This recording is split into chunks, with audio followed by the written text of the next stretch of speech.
Hello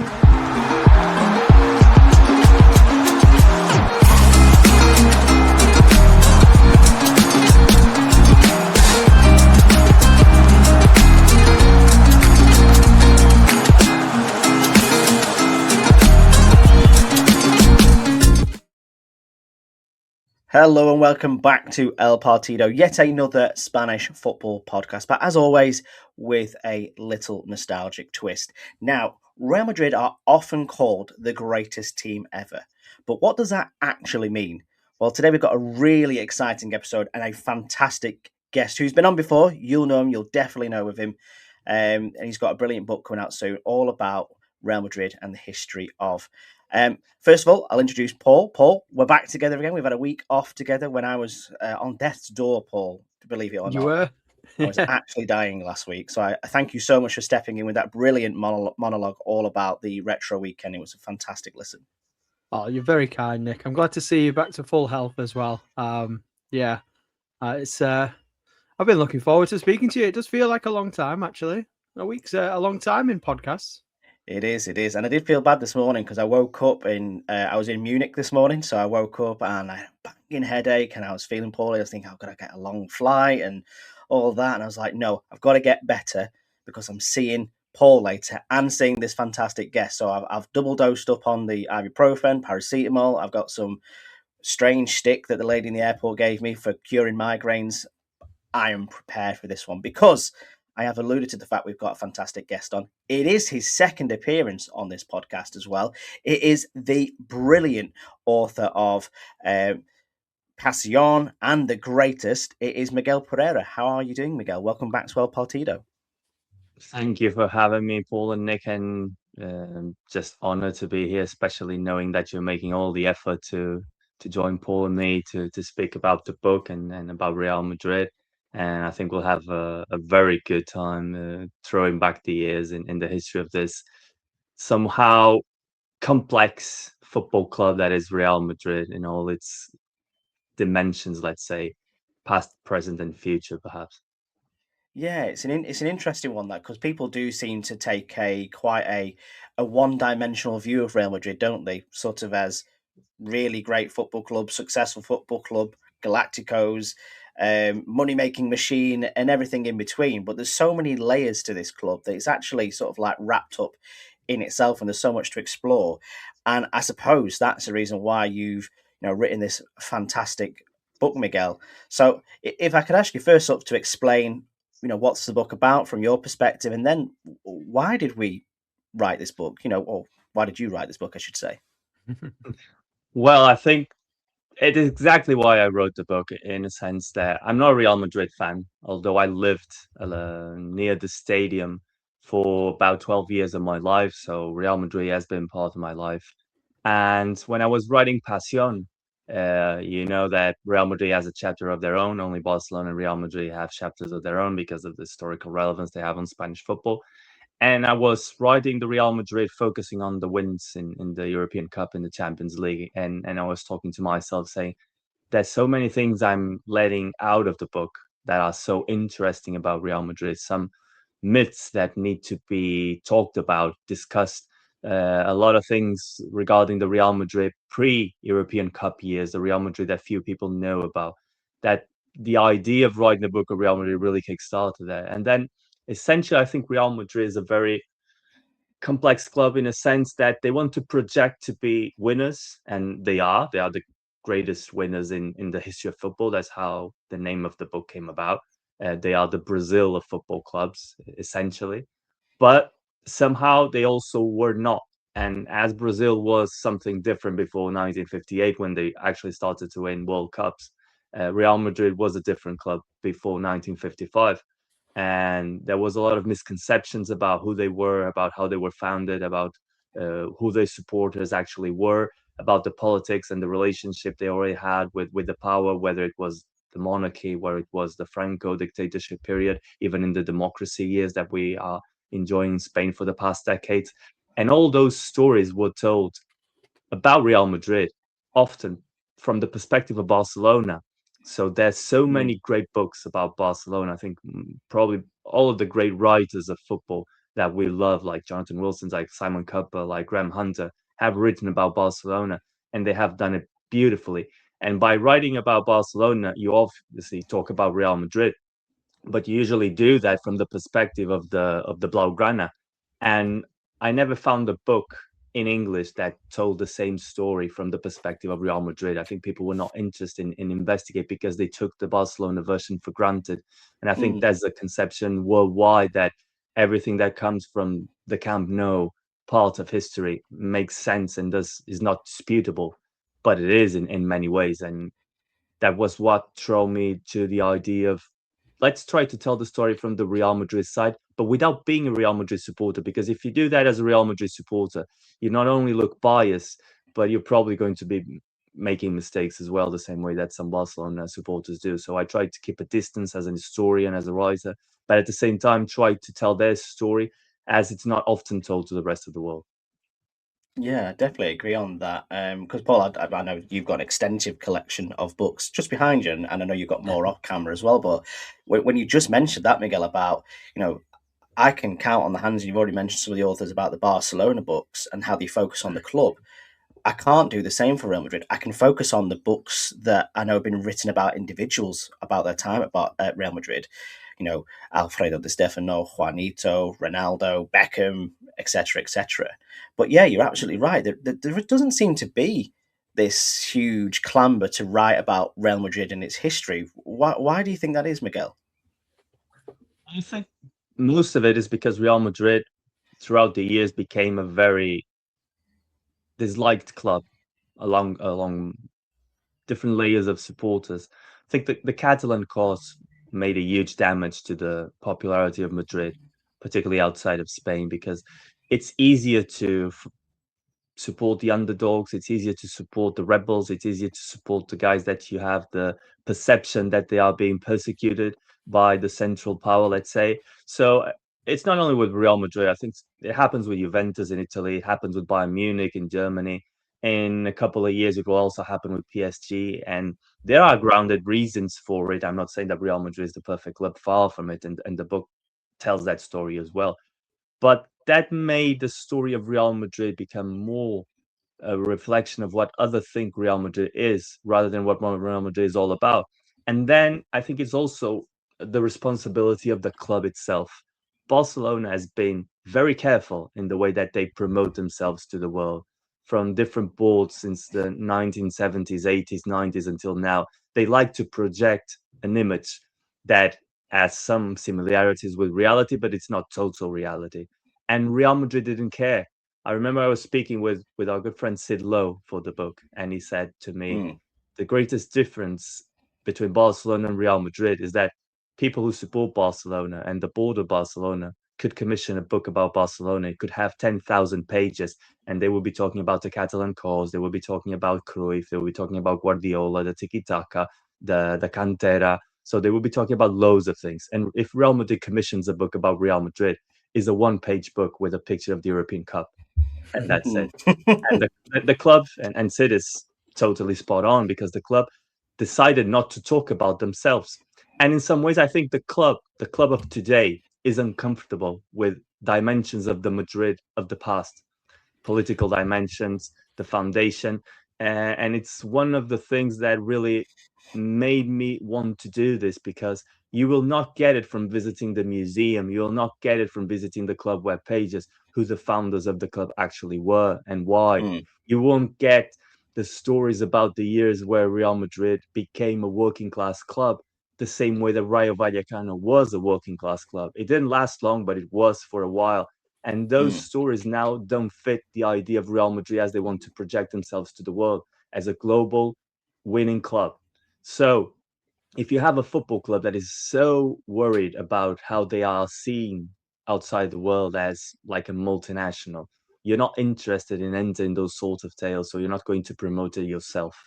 And if you don't do that by yourself, like Barcelona does, eventually you let other people tell your story for you, and that creates misconception. I think about Real Madrid, that's what created misconceptions, that what made many authors say, I'm not going to lose my time writing a story about Real Madrid if they did not even care to tell the stories themselves. I'm going to tell the story about Atletico because they are the underdogs, which they weren't all the time. I'm going to tell the story about Barcelona were persecuted by regime, which they actually weren't all of the time. I'm not going to tell the story about Real Madrid. Yeah, I think there's so many interesting things that you've mentioned there that I could lose hours talking to you, Miguel. Honestly, I think I said the same thing last time. But I think it's really key to go back to the first point that Nick mentioned there about the narrative between the two clubs. That there is this, it's kind of the two poles of a magnet, a north and a south, that they kind of need each other in terms of a coexistence, but they are perennial enemies in the sense. And what I would say, actually, to dig in a bit more to what you've mentioned there, Miguel, about Madrid versus Barcelona, in terms of how Madrid didn't want to project themselves in the same way that Barcelona continuously seem to want to project themselves, is that if you look at the most elite clubs in football now, and I'll throw some other names in there, I think Liverpool's fair to mention, and Bayern Munich as well. Every club wants to tell its story, its own narrative of its story, and obviously you've perfectly encapsulated there with Barcelona of how they have projected that. And obviously we've seen the likes of Ferran Soriano, who moved from Barcelona to Manchester City, and Pep Guardiola and Chiqui Begiristain have all joined there, and you've seen it now with the way that the marketing is slowly changing with Manchester City, that they want to talk about the history a bit more and to try to put to bed some of the throwaway comments. Liverpool always want to talk about being a club of the people, where if you speak to any Evertonian, the Everton fans will tell you, we're the people's club, and vice versa, and so on and so on.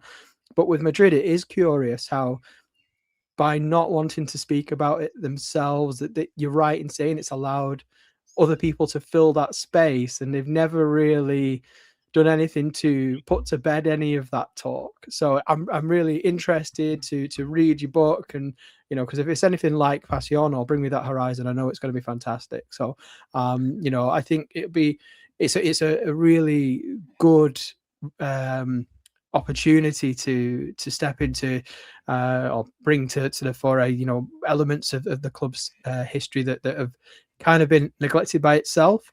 But the curious thing is, now if you look at the Bernabeu, and the last football match I attended before COVID put a stop to everything was at the Bernabeu. It was in the Champions League, it was a 2-1 defeat to Manchester City, and everything around that, because it's the European Cup, it was all very nostalgic driven, I guess, in terms of what the club wanted to talk about.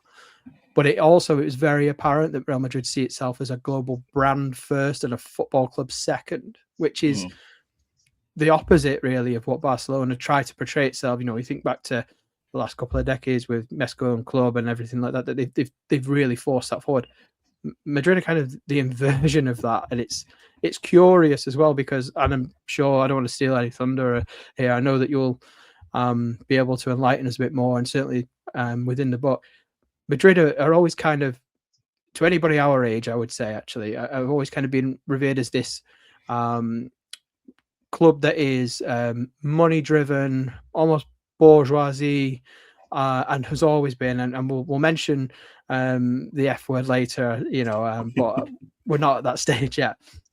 But actually, as I'm sure you'll be able to tell us, that is kind of how the club was born. It was out of a bourgeois class, but then very quickly it shifted, and it's gone full circle, I guess.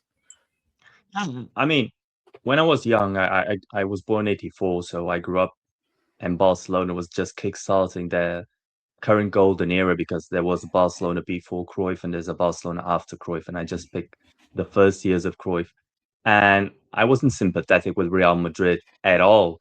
My teenage idol was Paulo Futre, who played for Atletico, and my father's hero was Johan Cruyff. So you couldn't be a Real Madrid supporter if you had Futre on Atletico and Cruyff at Barcelona. So until I moved to Madrid when I was already 22, Real Madrid for me wasn't a club that I was fancy about. And I'm still no club supporter. I support my own football club, which is Porto. But I started to understand a lot of the things about Real Madrid by living in Madrid, because I, like so many people around the world, had the vision of Real Madrid told by those other people, and most of all, Barcelona. So in a sense, I think Barcelona has done a great job. This is no critique. In a sense, there's no absolute truth. So Yeah. it's always about perception and perspective. It depends from where you are, in what stage of your life you're in. You're probably, if you're 20, you want to be supporting a rebel club. If you're 50, you're probably not bold for that. So the dimension of Barcelona is that they want to tell their story as an absolute truth. And that's something that itches me, because we all know football institutions evolve through time. You're not the same institution. If you're a club that has more than 100 years old, you cannot be the same club ever. Yeah. So there was a time when you're great, there was a time when you're not, there was a time when you were more focused on a conservative profile, there's a time where you were more rebel profile. It also evolves with time, evolves with how the game evolves itself. So some of the clubs try to, like you mentioned, put a tag on themselves that we have always been like this, and no club has always been like that. So Real Madrid now is seen as a conservative club, a right-wing club, like you say, a club that solely sold for money to become a global brand. And that's probably true right now. It's probably true in 2026. It was probably true in 2003. I'm bringing the Galacticos shirt Mhm. with Ronaldo on the back, peak Galacticos, the night at Old Trafford where he scored a hat-trick. And that was the moment that football started to change, and Real Madrid pioneered that change. So for the guys who like romantic football, the guys who like a more retro idea of football, Real Madrid became a sort of club that you could detest because they represented a shift from the things that you enjoyed. But they were also very good in the romantic year as well. So that's a contradiction there. And Mm. that's one of the things that enriches the story of Real Madrid, being so good in so different times. It makes you hard to say, okay, I hate them because they're conservative. Oh, but let's talk about the generation that wasn't. You hate them as well. I hate because they represent the commercial side of the game. Yeah, but when they had La Quinta El Buitre in the 80s, where there was a side fully of homegrown players before Cruyff ever set a foot on Barcelona, do you hate that as well? So there's so many layers in their story that it's very easy for you to understand how complex of a club it is. Yeah, and it feels to me, especially when you do start to delve back into sort of like let's say pre 1980s, Real Madrid is a club sort of like you know built on myth and misconceptions, isn't it? Because you would walk around the Santiago Bernabeu now, and you look at the area; it's filled with fabulous, some of the most affluent housing in Madrid. Celebrities like to live in that quarter of the city. But when they first built the stadium, it was just farmland, wasn't it? It was just fields, and the wealth sort of like swelled around it. And a lot of that does come from sort of like the expansion of the capital, and I think these two things go hand in hand when it was sort of like the capital. And Paul's already sort of mentioned the F word, and one of those biggest myths that comes with Real Madrid is that they were known as Franco's club. Now, obviously, listeners, I'm sure will understand who Generalissimo Francisco Franco was, and sort of the history of that. It's something I want to dispel quite now because this isn't necessarily true, is it? No, it's not true. Not necessarily. It's not true. First of all, you cannot be the club of a dictator when during the first 13, 14 years of that dictator in power, you don't win a thing. When you're Mm, closer to relegation than to actually winning the league, it's impossible. So you cannot imagine that someone who wins a civil war, a very cruel civil war, for 3 years, bombing the city of Madrid, then comes to Madrid, install himself into power, and he chooses a football club. He doesn't choose Real Madrid, he chooses Atletico Madrid. The Air Force partners themselves with Atletico Madrid and creates mm, Atletico Aviación, who actually win back-to-back leagues after the Civil War. And if you're a Real Madrid supporter, you are seen as a dangerous red. Real Madrid as a club was known as a nest of reds because during the Republic, they had a lot of Republican players. They actually sided themselves with the Republic often. They were a working class club. Madrid was bombed for 3 years and the stadium was partially destroyed, and it was used also to host games to raise the morale. So they were a club perceived as being very left wing. And until there wasn't a change in the way that Real Madrid made themselves to be perceived within Spain's society after Franco took power as a way to survive, they were seen still as a club that was dangerous or not to be trusted. So you cannot be Franco's club in all those terms. what they were a very useful propaganda tool to Franco, the same way that Benfica in Portugal was a very useful propaganda tool for Salazar, the same way Dynamo Kiev in the Soviet Union was a very useful propaganda, because dictatorships like winners, and they like to connect themselves with someone who wins. And in Spain in the mid late 50s and during the 60s, there were very few winners respected by the world. Spain was politically and socially completely isolated from the rest of the world. They were, alongside Portugal and Greece, the last right wing dictatorships that survived the Second World War. So it was very hard for them to project themselves to the rest of the world. And in Spain, they had three things: they had the sun, and when they started in the 60s to become a tourist haven for Northern Europeans, as you all know very well for personal experience. So they invaded the beaches of Andalusia and from Valencia, and they started to make changes within Spanish society as a fact. And they had the flamenco and the bullfighters, which were very folkloric and very traditional, and people enjoy that sort of idea. And they had Real Madrid because they were winning at the time. If Barcelona, Atletico Club Bilbao, or Atletico Madrid were winning European Cups at the time, it would have been them who the regime would try to partner with. So during that period, Real Madrid was used by Franco as a propaganda tool, also got benefited from that. You have to make that clear. Some examples are, for instance, with Real Madrid trying to play in the European Cup, if they had to play against rivals, and back in the day, pre-internet, so you have no information whatsoever, they would use people working from the embassies to scout players, to scout opponents. So that thing was at their disposal from the central state as a way to say thank you for being someone that now is respected to the world, and we can tag ourselves alongside you. But they also had to give something in turn. For instance, when Real Madrid traveled to Eastern Europe during European clashes, they always took secret agents disguised as part of their squad, so they could try to figure out how things were going in Czechoslovakia, in Hungary, in the DDR, in Poland, in the Soviet Union. So that thing happened because the regime understood that Real Madrid was so respected around Europe that they wouldn't be suspected of being taking part in those sorts of stuff. And Real Madrid took advantage of that, but they knew that they were being also very sidelined by the government because who they were. But that doesn't make them Franco's club. They were the winners at the time, and the way they started to win had nothing to do with Franco. It had to do with the genius of Santiago Bernabeu, who is the man that practically refounds the club in a way.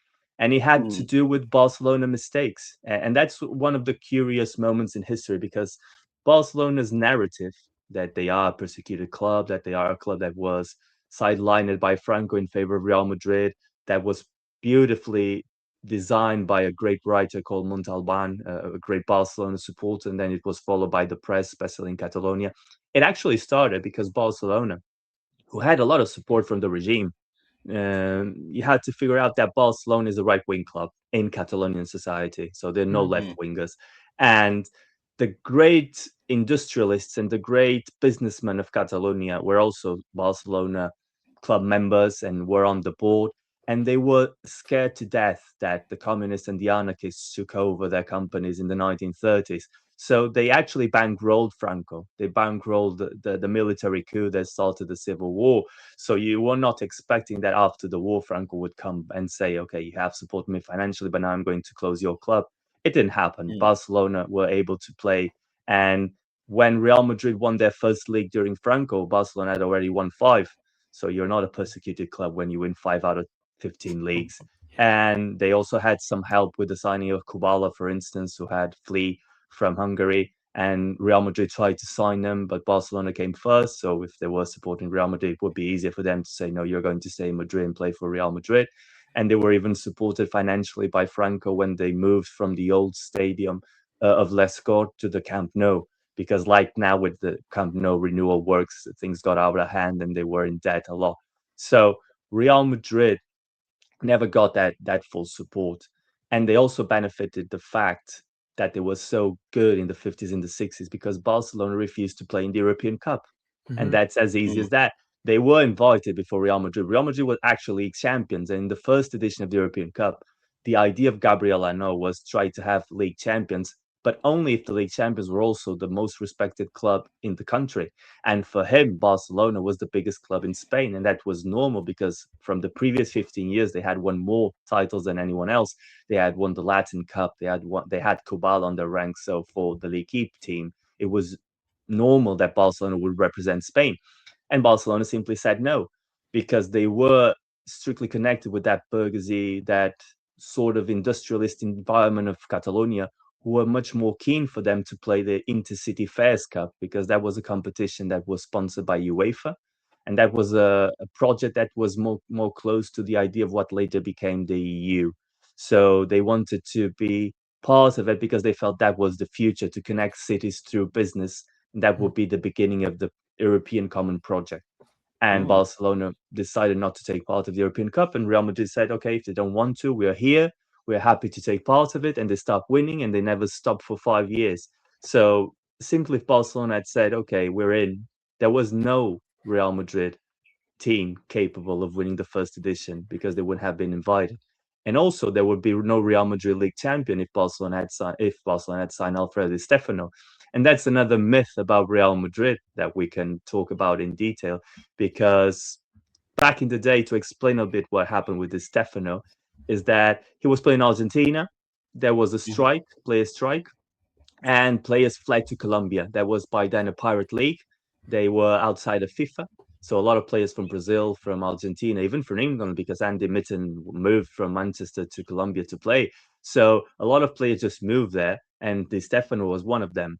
But then in 1953, FIFA finally managed to have the different federations to get an agreement with Colombia, and they decided that the players that were playing in Colombia would stay in Colombia until 1955, until the end of 1955.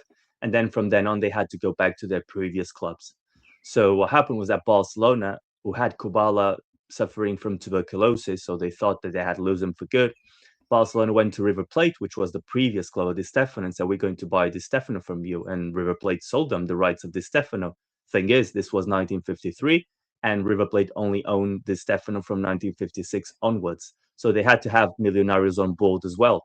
Real Madrid decided to do things differently. They went to Millonarios first, because who has the rights now? Millonarios. So it makes sense that we're going to talk with them first.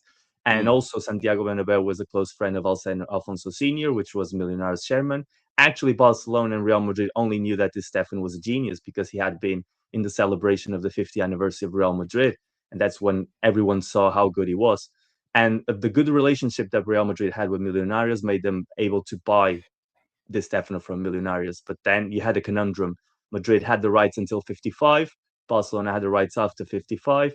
And Di Stefano was now in Barcelona waiting for things to get solved. He played some friendlies with Barcelona, no official friendlies. And when Barcelona started to see that they wouldn't be able to get Madrid to get on board to sell them the Millonarios rights, they decided to sell him to Juventus. And they already had Kubala back because he had recovered from his tuberculosis miraculously. So they decided to sell him to Juventus. And Di Stefano said, I'm not going to Juventus. I came to Spain. I want to play in Spain. I'm not going to Italy. And you just tricked me. So I'm going to Madrid. He picked up a train. He went to Madrid and he said to Real Madrid, I'm here. Let's start playing. And then you solve the situation. And he actually started playing for Real Madrid. The situation was solved because government had to interfere. The regime had to interfere. But they didn't support Real Madrid's claim. If Real Madrid had been Franco's club, it would have been easier for Franco to say, okay, Di Stefano belongs to Real Madrid and that's it. No, they proposed he played in alternative seasons between both clubs for 4 years. So they would play the first season for Real Madrid, move to Barcelona, go back to Real Madrid, and back to Barcelona. That's not the sort of decision you do if you're supporting a club and persecuting another. And of course, the player said no way. Of course, both clubs said no way. And then Real Madrid said to Barcelona, we'll buy your share. We'll pay exactly the same that you paid River Plate. And we get a player. And by then, Barcelona just wanted their money back. And they said, okay, you have to pay us the same amount. And Real Madrid said, okay, let's do it. And that was it. And Barcelona even celebrated the fact because they expected Di Stefano to fail in Madrid. And they never believed that Di Stefano was enough to bring Madrid back into the track of titles because they haven't won anything for more than 20 years. And they said a single player is not good enough to make a winning team. They were wrong. how wrong were they, weren't they? And I think that's the interesting part of Franco, first of all, as a dictator, you think about dictators, and if you were to assume the way they work and maybe get into the mindset of one of them, if they were going to find a club and back it and bankroll it, then Franco would, Racing Club de Ferrol would be the greatest team in Spain right now. That's how that would work. But he wasn't that way. He was very much a chameleon, and he operated in a different way, didn't he? The way that he reverted from initially supporting fascism to being anti-communist and currying favour with the United States of America, and the way he transformed his dictatorship, can be seen in the way he treated football. So I think it is very important for us to say, he definitely wasn't, a Real Madrid fan and they weren't his club. He just backed horses when they were useful to him, which is really interesting. I think one of the key connections where you do start to see maybe, where that myth may come from, and you've alluded to him already, and that is, the Santiago Bernabeu, who came in as club president. He was if I'm right in saying a supporter of Franco. He was a nationalist as an individual, but he wasn't, so say connected with the regime, was he?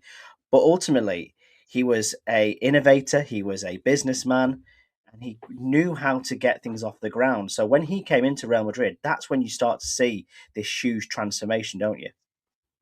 Okay, so I have news for you. Bernabeu was not a Franco supporter. That's another one of the myths that people use to tell about him in Real Madrid. And that's one of the Really? book.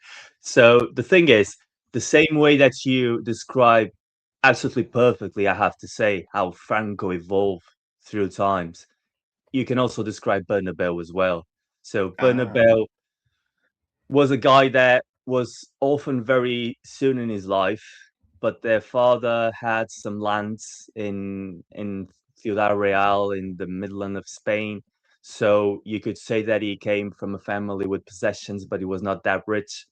What he was a stout defender of the monarchy. He was a close friend with the princes back in the 1920s because they were supporters of Real Madrid. They watched the team play, so he would hang out with them.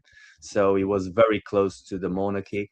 But he was a conservative in many ways. In others, he was always found out saying that he felt closer to the people, the more common people than with aristocrats or with the military. He would be often found during the nights in the streets of Madrid having fun in the most poorest neighborhoods instead of being found on the get-togethers of famous artists or famous names of the Madrid society. And what happened was his brother, his older brother, who was actually one of the co-founders of Bologna when he was in Italy, and he also played for Real Madrid because Bernabeu was a player from Real Madrid in the 1910s and 20s. He was actually the club's first great goal scorer. He started to play because his older brothers already played there, so he enrolled in the youth system and the sort of youth system they had at the day. And he became in love with the football club. When he became an orphan very soon in his life, he embraced the club as part of his family. The club actually became the only thing that he had. He only married late in wow. life, had kids. So for him, his family was Real Madrid as a whole, as an institution. So he began as a player. He then turned club captain. Then, when his career ended, he became part of the board. He was even assistant manager for a while. So he was practically everything at Real Madrid. And in the 1930s, his older brother was very close connected with a right-wing party, and he had him enrolled in the party as well. But he never was made public statements that he supported fascism whatsoever. He was just there supporting his brother. But in Mm, 1936, when the Civil War started, there was a moment where there was a sense of persecution. So if you were a left winger in a land that was occupied by fascists, you would be probably executed. You had to yeah, yeah. flee, or you're going to be victim of a death squad. And it happened the other way around because civil wars are like that. There are no goods and bads. The left wingers, the communists, the anarchists, the socialists killed a lot of right wingers just for the fact that they were right wingers, even if they haven't done anything. And what happened was that Bernabeu was on a hit list of the left wing in Madrid.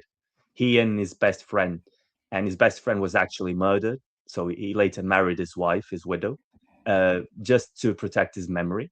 Mm, And Bernabeu was warned by another Real Madrid left winger who didn't want him to be killed because for him, Bernabeu was more important as a person than as someone who was considered to be a conservative. and he hid himself in the French embassy for 2 years during the Civil War. Then he managed to escape to France.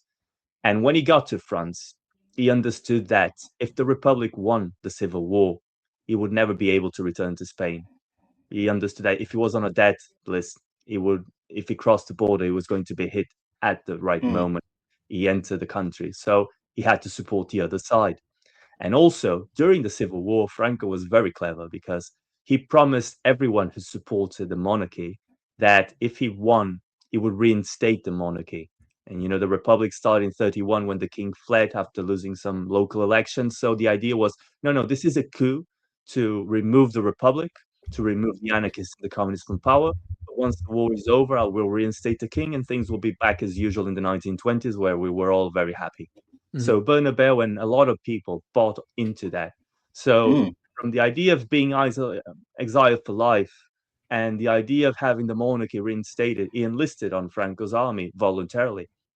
And he had war experience for the last year of the conflict. So when Franco won, he was obviously known as being part of the army, even though Mm. there's some disputes if he actually entered into action because he was working as a scout for the army, so it's probably never fired a shot. Nobody knows for sure. But then he just disappeared from public life for 3 years, and he was only appointed Real Madrid chairman because there was a iconic match between Real Madrid and Barcelona. Didn't end up well for the cup, and the regime decided to replace both chairman of Real Madrid and Barcelona, and they appointed Bernabeu because he was seen as someone to be trusted. But he was no Francoist, he was no fascist. He was simply a guy that didn't want to be shot by the Yeah. guys who were in power at the time and just wanted to go back home. And during his time as a chairman, he made many things that infuriated Franco. For instance, when Real Madrid played the first tie of the first edition of the European Cup, Real Madrid and Milan and Stade Rem had the right from the organization to choose whom they wanted to play against. There was no draw for the first round. So Bernabeu asked to play in Switzerland because he knew that he could visit the royal family who were on exile there.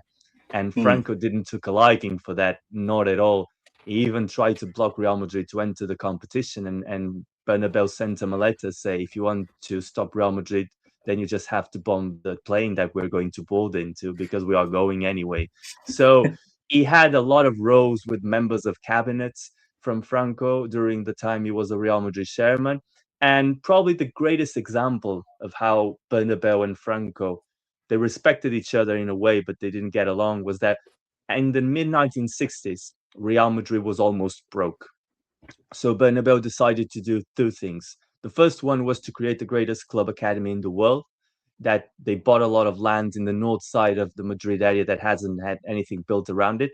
That is where now the famous towers of Madrid that practically paid the Galacticos project were built later Yeah. on. Yeah. So he decided that Franco had closed the border on foreign players in 1962 after Spain's poor performance in the World Cup in Chile. So he understood that if he could not sign the best players in the world as he had done in the 50s, if he could not sign Eusebio or Bobby Charlton or Pele, he had to develop homegrown players. So he invested a lot of money in that. And also he wanted to leave the stadium of Chamartin that he helped to build for a new stadium, a more modern stadium on the outskirts of where is now the region of Fuencarral, which now is like Valdebebas, is a place very north of Madrid, but with a lot of housing. But back then it was just the countryside, the same way that the first Chamartin, as you mentioned, was built in countryside land. So he had a beautiful project that had a stadium that was very different from the Chamartin. It would have the template, the British template. It would have a ceiling similar to the Olympia Stadium in Munich, a crystal ceiling, and it would be the first stadium in Europe with a parking inside because he had seen that at the Azteca and he wanted to Yeah. Yeah. emulate that because he thought that was the future, that people would go to the football matches driving cars back in the 1960s. A lot of people didn't have cars, but he was already looking into the future. So for that, he needed to sell the lands where the Chamartin was to make housing buildings. So essentially, he asked for the government to have the permits the same way that Barcelona had the permits to build the Camp Nou and to sell the Les Corts. And the government said, no, we don't want you out of here because we have invested so much in creating a lot of ministry buildings around your stadium. and your stadium is like a beacon of light to the world. So if you now leave the stadium and move to the outskirts, outside of what is Madrid, that's bad business for us. So they deny him the permits, and Real Madrid was forced to stay where they are. So if you are a guy that is very close to Franco, or if you're a guy very close to the power, you get your way and probably would have moved, but he didn't. And even when Franco finally died, the last interviews of his life are full of violent attacks on the figure of Franco, on some cabinet members, because he was still hurt by the fact that they didn't allow him to move the stadium to the location that he wanted to. Yeah, it's I'm first of all genuinely quite like, wow, that's such an interesting like take on it, because again we've been wrapped up in myth, don't we? We can see how myths slowly become facts. I'm using air quotes on a podcast here. Paul, I saw your face. I assume you knew that, because again, I was not aware. Yeah, there were bits of that, but I feel genuinely enlightened by that, Miguel. I think there's a lot of myth busting that you've already done so far in this conversation, but I'm sure the book is full of these sort of things, because I think you used the word right at the beginning of the episode where you mentioned the word complicated, and I think that is Real Madrid's history in one word, isn't it? It is a complicated past, and there's a lot of misconceptions around it, around the club, to the point where you think the story of Real Madrid. It's you have to think again, and I could listen to you talk for ages. Actually, I was really enjoying that, to the point where I had a question and now I've forgotten it. So I do apologize. No, there's a lot of misconceptions. For instance, and like I mentioned at the beginning, the club doesn't help. For the club, for Florentino Perez is in love with the image of Bernabeu. He wants to be the modern Bernabeu, and he probably is in some ways. He rebuilt the club at his image, the same way that Bernabeu did. Different clubs, same spirit, same hunger, probably. But the world is different as well, so we don't know how Bernabeu would behave in the 21st century. Probably be more close to Paris than we probably know. But it's a club that is full of small episodes that allows you to see a different Real Madrid you used to. For instance, a club that was founded by two Catalan brothers, two guys that were key to the development of football in Spain.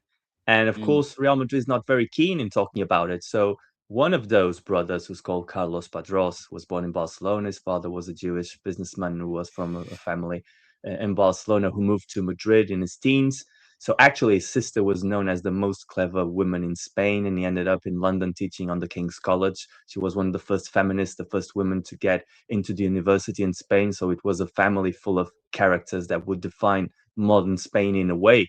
And Carlos Padros was the guy that invented the Spanish Cup, was the guy that invented the Spanish Football Federation. He was one of the guys that invented FIFA. And actually, if you see the FIFA founding, Spain is represented by Real Madrid. It's not represented by the Spanish Federation because there were no Spanish Federation at the time. So they actually were represented by Real Madrid. It's the only football club present in the founding of FIFA. And that is also something very spectacular that people don't usually talk about. Of course, back in 1904, nobody knew what FIFA was going to become. But then again, it's part of history. And Padros was a guy that really looked into the future, like Bernabeu, like Perez. So he allowed a lot of creativity in the first years of Real Madrid to define themselves, who they were. But he was also very close to the king in some ways. But it's curious because people look at Real Madrid and they say, okay, I know outside of Spain, in Spain, Real Madrid is known as Madrid because it's known as the club from the city of Madrid. They came first. Atletico was founded as a response to Real Madrid, not the other way around. But outside of Spain, a lot of people know them as Real. And of course, you all know that there's a lot of Reals in Spanish football. And people used to think, okay, Real Madrid must have been first because they are Real Madrid. And they were actually one of the last clubs to get the royal tag. A lot of football clubs like Espanyol, like Coruña, like Mallorca, like Betis had them first, like Real Sociedad, because despite being close to power, they were never that close to power as myth created. And it's a curious story because in 1922, when they got finally the royal tag, they stopped being called Madrid Club de Football and started to be called Real Madrid. The king was very close, like I mentioned, to a lot of people on the board. decided to be part of the first metro company in Spain that was linking the metro in Madrid. And the owners of the metro company wanted to create a Madrid super club to compete against Barcelona Athletic Club, the same way that later Mussolini tried to do in Rome, and Lazio said no. And curiously enough, there's another myth. The club that said no to Mussolini is now known as the club of the Mussolini supporters nowadays. That's the irony of it. And Real Madrid had the same sort of episode because all of the clubs in Madrid said yes to the idea. So the metro company just had the first line of metro built between Sol, with the central square of Madrid, and Cuatro Caminos, which was then the northern border of Madrid. And they decided to build a stadium alongside it called the Metropolitano. And by the name, people were already guessing who was connected to the project. Of course, Atletico Madrid. So this is the old Metropolitano. They're now playing the new Metropolitano, which is on the other side of town. But back then, the idea was all clubs would merge and all clubs would play on the Metropolitano under the guidance of the Metro Company and the King. And that was the idea of having Madrid have a powerful football club, because back then, Barcelona Athletic Club were the strongest sides in the league. And Real Madrid said no. Real Madrid, who had just got the royal tag, who had a lot of people who were close to the king, said no to the king and said, no, we need to keep our independence. We are a football club of our own. We want to write our own history. So we're not going to enter your project. We are going to build our own stadium. And they did that. 2 years later, they inaugurated the old Chamartin Stadium, which was sitting right next to where the one is now. They invited Newcastle, who had just won the FA Cup. And the king was so enraged with that note that he failed to be present. He sent his sons to represent him because he said, we're just giving you the royal tag. You're obliged to say yes. And it was very hard to say no to a king in Spain in the 1920s because this was a king that had full power. It's not like the current king that is just a representative. And Real Madrid opted to say no, even knowing the consequences, because they believed their independence was more important than that. So in some way, when people say, no, Real Madrid is a club that is very connected to power, very close to power, it is in some ways, but when they had to face power, they also did it. And they also did it with a sort of courage that then motivated probably their DNA that got transmitted into the teams. And when they started to become winners, they brought that with themselves. We have a fierce independence about ourselves, and we want to prove ourselves and want to be the very best in the world. If we were the guys that were at the foundation of FIFA, if we're the guys that were on the first edition of the Spanish Cup and the European Cup, we are going to write our own history and not allow other people to do that. Yeah, the very. Sorry. Go on, Nick, after you. I was just going to say that they're very, very unique in their identity, aren't they? And you know, that says a lot about the club, doesn't it, Paul? The way that they approach things, and it goes into the minute details, doesn't it, Paul, in terms of how they portray themselves as a club and portray their history and portray their identity, more importantly. Yeah, absolutely. And I think as well, if you look at the imagery that surrounds the club and just thinking in a kind of simplistic form, actually, Miguel, about what you were saying there about how they're always assumed to have been this club that is close to power. And, ironically, actually, they were one of the last clubs to get the royal seal. But if you just look at the we'll call it branding of the club, so you've obviously got the crown above the crest with the gold lettering and the purple stripe. Now, outside of Spain and more generally, particularly in English cultural history, the color purple is always associated with royalty and regalness. So it's kind of, you look at the crest and you automatically are drawn to that. But that's actually, I know you can correct me on this, it's a misconception, isn't it? It is. And it's actually one of the things that goes back to what we were saying before, that Real Madrid in the 1930s, they were very close to the Republic. They were very close with the working class. They had the first club chairman who was actually a socialist, which was Rafael Sanchez Guerra. Yeah. And he was a key man in the Republic. And he was a key man also in the history of Real Madrid to actually open the club to the more poorer people of Madrid.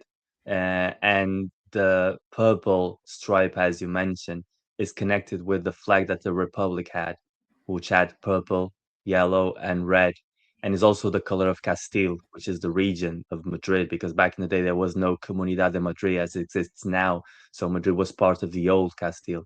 So to have that purple tag had nothing to do with the royalty of it. It had more to do with both the connection with the land. So when people say now Real Madrid is a global club, it is. It is the biggest club in the world. But they were also very local in the beginning, and they were very proud of being local. That's one of the things that enraged people in Spain. And the anti-Madridismo tag, the haters of Madrid tag. Normally, Madrid supporters say that there are two big clubs in Spain: the Madrid supporters and the anti-Madrid supporters. And that anti-Madridismo tag actually came because of they were so proud of being from Madrid. And being from Madrid represented you were from the central part of Spain, the central state. So if you were from areas that wanted to be independent or wanted to be autonomous, like in Galicia, like the Basque Country, like Asturias, like in Catalonia, you had to choose someone to be against. And you couldn't be against Franco himself because you ended up in jail or probably dead. So you needed to be against something that represented the same thing that Franco represented, the control that exerted throughout the country from the central state of Madrid. So Real Madrid kind of became the representatives of hate for those people who were able to insult Real Madrid players when they were playing against him, as if they were insulting Franco himself. And Real Madrid was not to blame for that. They were just from the capital, and they was just winners. Probably if Atletico Madrid were in their position, they would have been in that same situation, but they weren't. It was Real Madrid was the good team of the day, so they became the recipients of that hatred, and that got exponentially bigger over the last few decades because in Spain, as you know so well, the more the autonomies get power to rule themselves, they wanted more and more and more. Yeah. And when they get no's for an answer, the blame is on the central state. And who better represents a central state than Real Madrid? So they kind of suffer. And that's why there's a chapter in the book about it. They became global also because they felt so unappreciated at home. Yeah. They were sometimes the most loved club in Spain in the 50s and the 60s. Real Madrid, when they played away from home, they would get huge receptions of people who were so eager to see the Stefano, Puskas, and Copa, and they wanted to see the European champions because this was such a poor country. In the 1950s, Spain was poorer than Iraq. So they were the heroes of people who even didn't support Real Madrid, but they actually respected them so much that there are a lot of image from matches from those days where the local crowds has banners who say "Welcome Real Madrid, welcome European champions," and that disappeared when at the end of the 1960s and the beginning of 1970s, like Nick mentioned, the regime evolved. So they started to be less persecuting people for their ideas. That's when Catalan started to be spoken at the Camp Nou. That's when the Basques started to have the right to speak themselves. ETA started to kill people as well. So Real Madrid became the perfect hatred recipient of what people wanted Spain to be and not what Spain was. And it never changed. And so probably what Real Madrid did was, okay, if you don't like us, we don't care.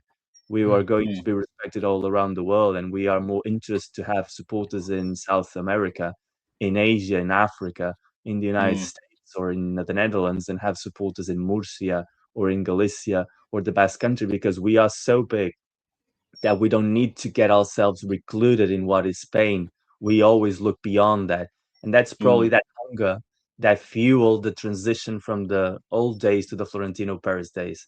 The idea that we cannot be just a Spanish club.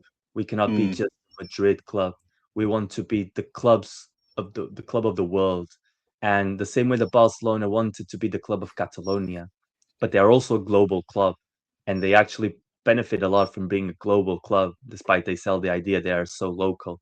There are actually more players from Catalonia playing Espanyol than in Barcelona, but hey, who cares? So Real Madrid never tried to make themselves be more cooler than they actually are. They say we are unashamed of being a global club. I usually say that there are three types of Madrid supporters. The local Madrid supporters, the one that are from the city of Madrid, are the ones who want to have the youth academy players on the first squad, and they actually want the team to perform well and to win. Whether the Spanish supporters, the ones who live in Andalusia or in Galicia, wherever, they actually want the team to have the best players in the world, but also Spanish players. And then you have all the global supporters who now are bigger than the Spanish supporters and the local supporters. And they actually don't care if Madrid plays without a single Spanish player on the side. They just want to win the Champions League. And Real Madrid started to behave as a club that now focus more on that third group, than actually on the local group of supporters, on the national group of supporters. For romantics like us, that creates a dilemma because we are pro local support, we are pro national support, so that doesn't fit our narrative.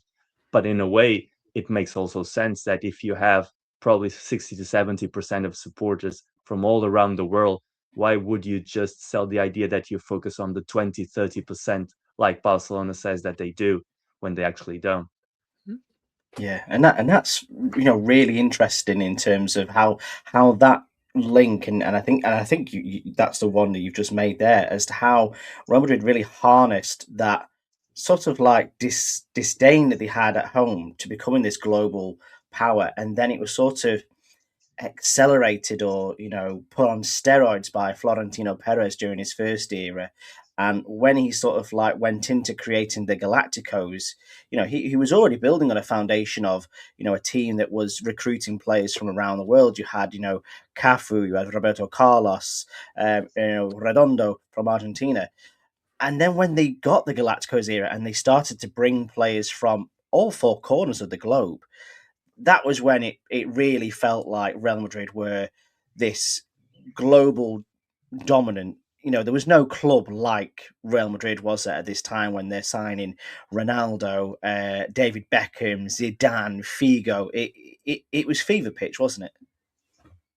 Well, I think Florentino Perez is a genius. Is not my sort of president, but he was a genius because he was way ahead of his time.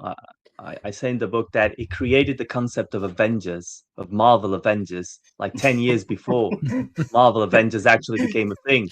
Because he thought we have to be more than a football club. We have to be content creators, and we have our business is in the emotion business, not the football business. We have to sell emotions. So football sells emotion, sells passion, and we have to sell that. And for that, we need to have the best protagonists. We have to have the best icons, the best heroes. So it was like just making in 2000 an Avengers movie with Brad Pitt and Tom Cruise and all those sorts of actors into one. And his idea was, okay, I have to have the club captains of the biggest football nations in the world get together. It doesn't matter that they tactically are difficult to connect within the same side, but we are not here just to play football. We are here to do so much more than that. We are here. It was told at the time they were there to sell shirts. Of course, they sold shirts, but they did much more than that.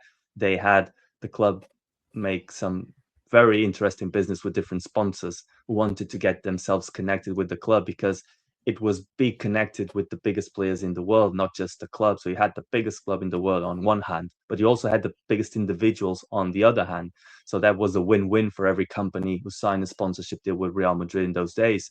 Also, it enabled them to tour the world and to have packed stadiums all around, where back then there was only a football club that did that, and it was Man United. And he actually looked at Man United and said, we can do what Man United does, but we can do it better because we are bigger than Man United in terms of history. So we have the possibility of pick up our glamour that Man United doesn't have totally, but also create a sort of global brand before everyone else did. So in 2000, when the Galacticos actually starts, Real Madrid goes into a road when they start to be seen as the Ferraris of football. You could have a world without Ferrari, but it wouldn't be the same thing. So you could have a football world without Real Madrid, but it wouldn't feel like the same thing. And they bought into that idea of reshaping the way football was. And I think Perez was fundamental into bringing a lot of the commercialization that we now know with the football replicas, with all the merchandise, with the marketing, and he was pioneering all that. But curiously enough, despite doing all that, one of the motives that made him do that was that he was a kid who grew up with the big stars of the 50s. And Bernabeu had done exactly the same. He signed Di Stefano, then he signed Coppa, then he signed Puskas, then he signed Didi, and then he just signed the best players available. So for him, this was also a throwback to the Romantic era. So you had in the same team two different narratives. You had the commercialization of what football was beginning to be, but at the same time, it was the very last time in history when you had a side that was all about individual flair. No tactics, no water carriers, no managers controlling every single detail. You just watch the best players in the world do what they did best. And there was a sense of romanticism in that because they were fallible. They weren't a super team in the way that Guardiola later created and set up a blueprint when everything ticks, when you have individual genius, but then you have a team spirit. So those teams of Barcelona seemed invincible because it was very hard to beat them as a team. Whether the Galacticos would win spectacularly and then they would lose spectacularly as well, because it depended all in individual flair. And if Zidane had one of those nights, and if Ronaldo Nazario had one of those nights, or Figo, they were unstoppable. But if they had a poor night, they were very easy to beat because there was no tactical organization, because there were a lot of profiles that the team needed to bring balance that weren't signed or were sold to bring in other players, like it happened when they sold Makelele and Hierro to bring Beckham. That sort of began the end of the Galacticos era. So I usually say that the peak is the Old Trafford match when Ronaldo scores a hat-trick, because that's before Beckham comes in, where Makelele was still on the side, when Hierro was still on the side, when Del Bosque was still manager. So there was a sort of balance. It was a very frail balance, but at least there was a balance. Whether in the following season there was no balance at all under Carlos Queiroz, Beckham playing on the middle, Beckham playing on the right, it didn't matter. You just had to have him on the pitch so you could sell shirts or you could sell TV rights around the world. So in a sense, Perez created a monster, but he also created the last experience for us football supporters to see a side that was generally all about the talent, all about the individuals. And after that, managers simply took over. Mourinho took over, Rafa Benitez took over, Arsene Wenger took over, and then Guardiola, of course, took over, Jurgen Klopp, and football became a game for managers. And nowadays we are experiencing the last 20 years an era where football is all about the managers, where until the Galacticos, football was all about the players. And that side was the ultimate definition of the power player of football on the pitch. Yeah, because we've spoken, haven't we, Paul, about the commercialization of it at the time. Obviously, we've looked back at it fondly because it was one of the first things that we possibly saw, didn't we?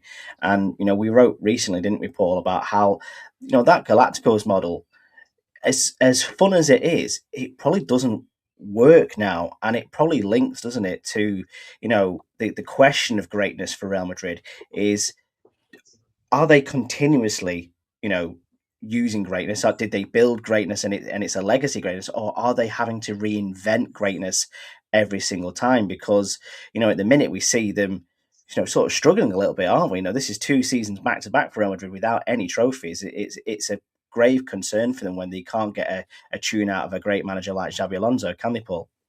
Yeah, it's interesting, and you're right. This is all very sort of pertinent to some of the conversations we've been having in various recent episodes. Actually, football, as Miguel said, football changes, and I think you're right to say that what Perez did in that first era was give us a moment where it shifted the dynamic of the game globally. You have to give credit to him and to Real Madrid for how that, and it came at the right time where financially football was having an explosion, with the TV rights and everything.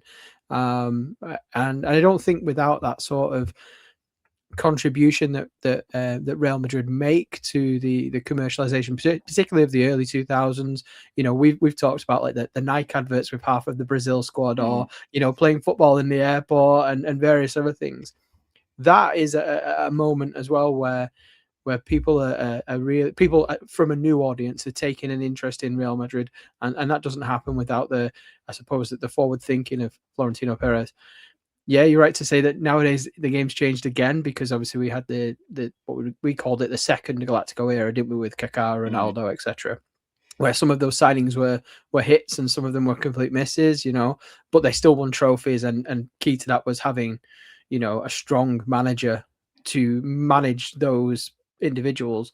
Whereas today you still look through the Real Madrid team, and like obviously Bellingham, Mbappe, Vinicius Junior, some of the biggest names in today's sport that are actually at the peak of their careers or going into the peak of their careers, and yet it's now 2 seasons without a win, and it's also without a trophy, to say, and it's the big question mark is obviously over the manager situation. So the game has changed, and this might upset people here, it might upset the narrative, but as much as the credit we have to give to Perez for what he did 20 or so years ago.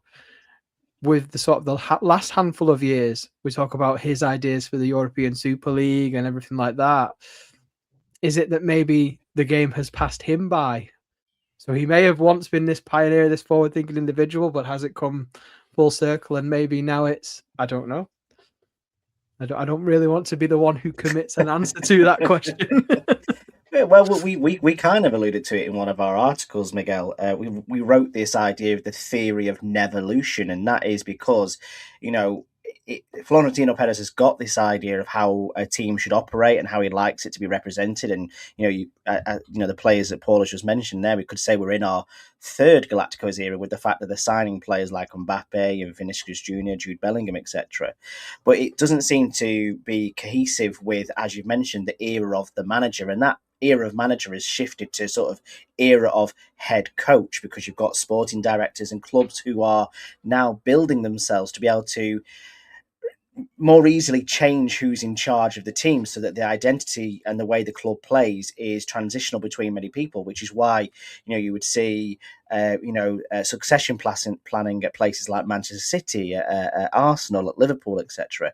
And Real Madrid haven't necessarily got that. And again, this kind of links to the question where do Real Madrid need to keep reinventing this greatness for them to stay at the very top of the game, to stay as this great club moving forward? Do they need to reinvent themselves once again to sort of get with the modern time or not?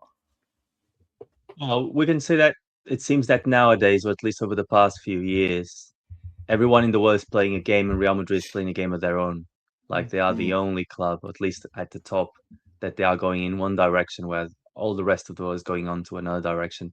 And looking back to this Real Madrid, they actually rarely get it wrong, so it makes us wonder what the future will be. I think it's true that's probably this is the third Galactico era, and one of the things that strikes me the most is that they are making the mistakes of the first on the third instead of making the goods of the second on the third. Mm.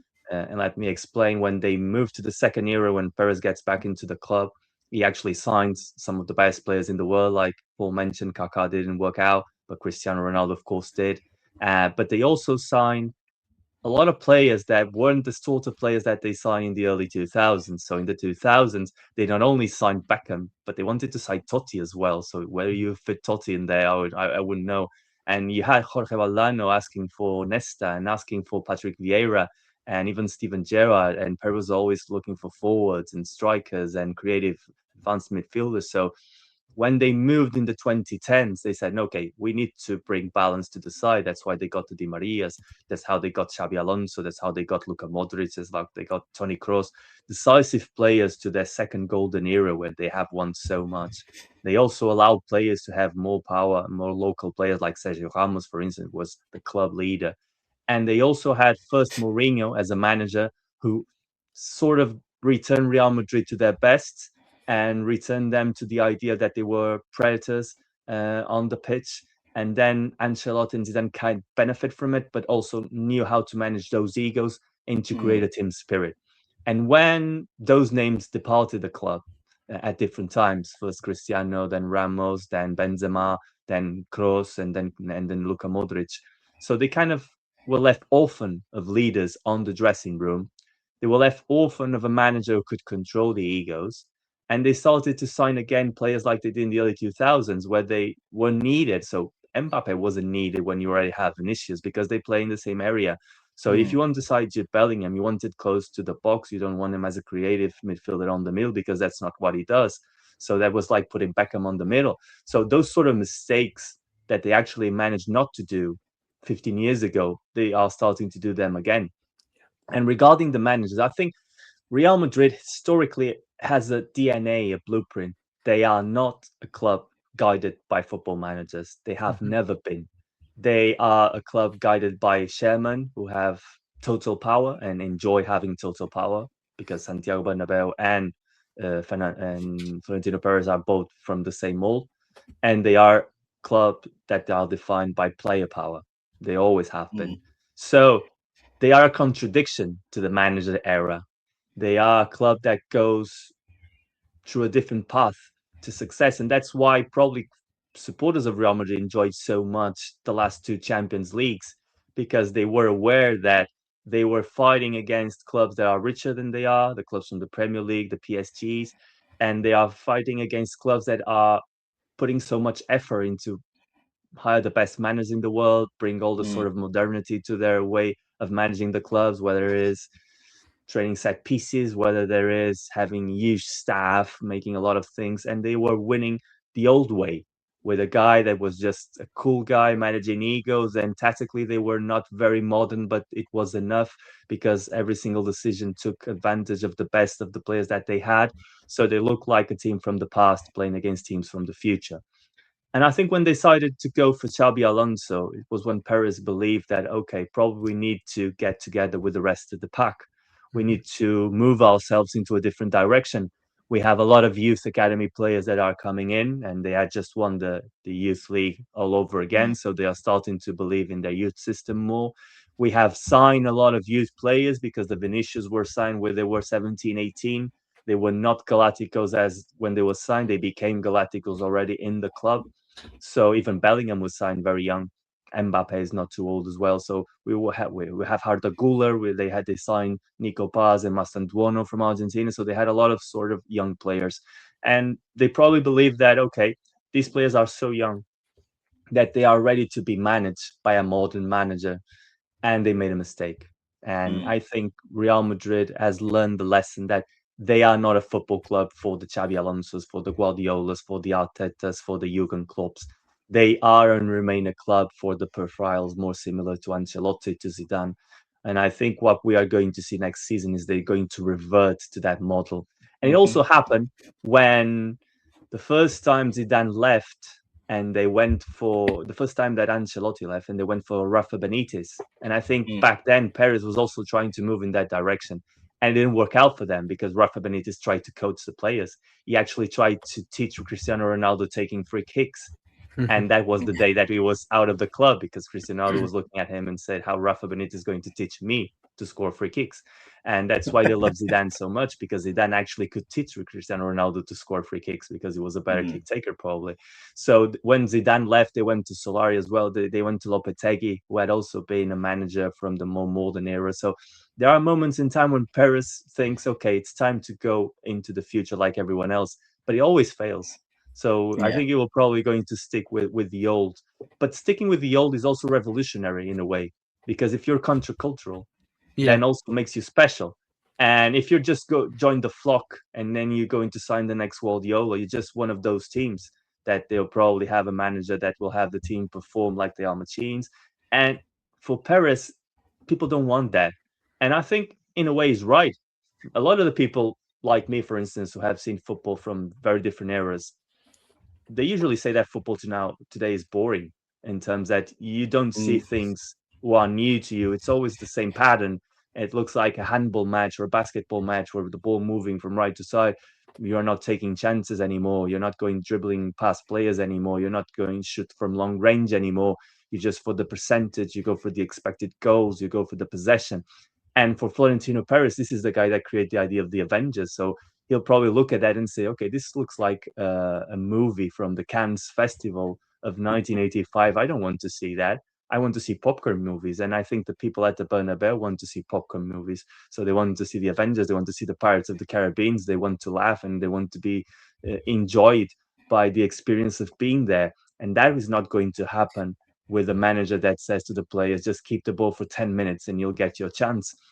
So I think in a way that Real Madrid managed to be revolutionary once again by throwing back to the day of nostalgia. And we are currently living in an era of nostalgia. Of course, you are one of the greatest examples of it. Mhm. So I think they, in a way, designed themselves to be the banner of old. So we are the representatives of the old football elite. AC Milan is not here anymore.